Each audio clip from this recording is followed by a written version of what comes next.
Dear reader, listener, if you are beginning this audio version of Taught on week 15, I would advise going back to listen to weeks 1 through 14 and the foreword and prologue.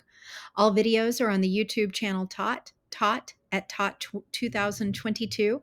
Having said that, this character's journal will make much more sense if you start at her beginning.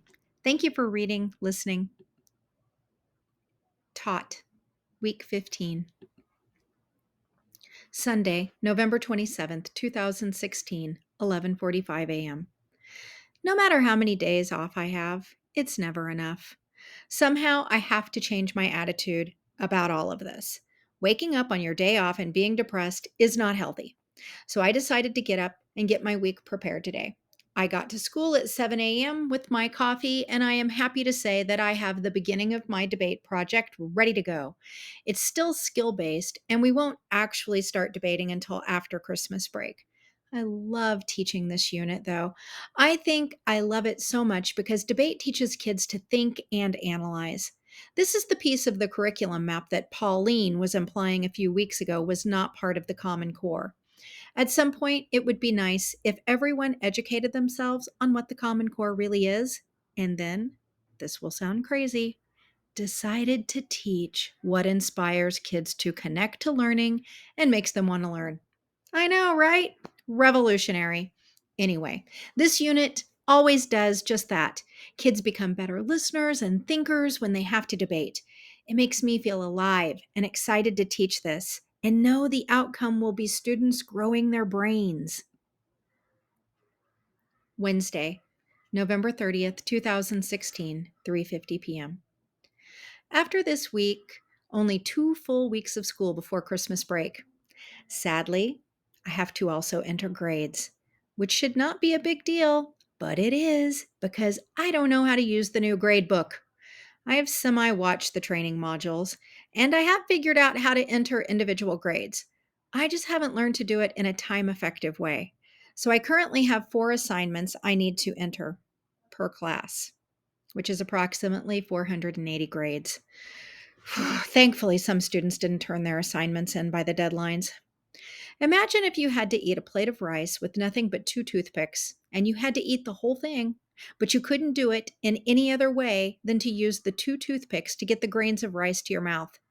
That is what putting grades in is like for me right now. And I have to say, the eating fest has begun. There is delicious food everywhere I turn. People baking crap and bringing it in, me seeking it out and eating it, kids concerned about their grades, attempting to bribe me with chocolate, me eating it. Not good. But you know what helps with the grade entering? Eating.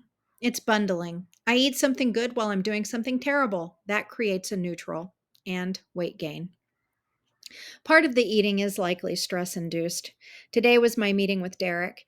He never came out and reprimanded me for leaving my room that day that he came in, but he did mention that for someone in my position, he was a bit surprised that I wasn't taking all of this more seriously. Since I am in a self imposed semi silent phase, I just stayed quiet. We filled out paperwork in silence, and as I was leaving, he reminded me once again that anyone may pop in my room at any time, and I need to remember that for my upcoming evaluation, too. Friday, December 2nd, 2016, 4 p.m. When I go back and read through this, I realize that I never talk about my classes and students. I mean, not really talk about them. Days like today remind me of the unfairness of this as far as this journal goes. I have great kids in my life.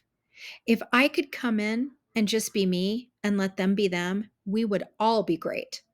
Today, my third hour kids surprised me with a book they have been working on that they titled Logical Fallacies in the 2016 Presidential Debate. It made me tear up. We completely shucked the day's lesson plans and had a whole class discussion on what the debaters should have done differently. Christopher did a spot on impression of Donald Trump, and we all laughed until some of us cried. Then Aaliyah matched him with a Hillary impression, and the debate was on. I need those moments. I need to know that I teach, that the kids get it, and that we all walk away better humans from what we do in that classroom.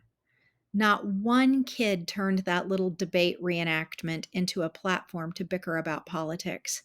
They gave feedback on how the candidates could clarify their own messages and find holes in their opponent's logic. They spoke to each other in respectful ways, but were not afraid to give feedback. That is a successful day right there.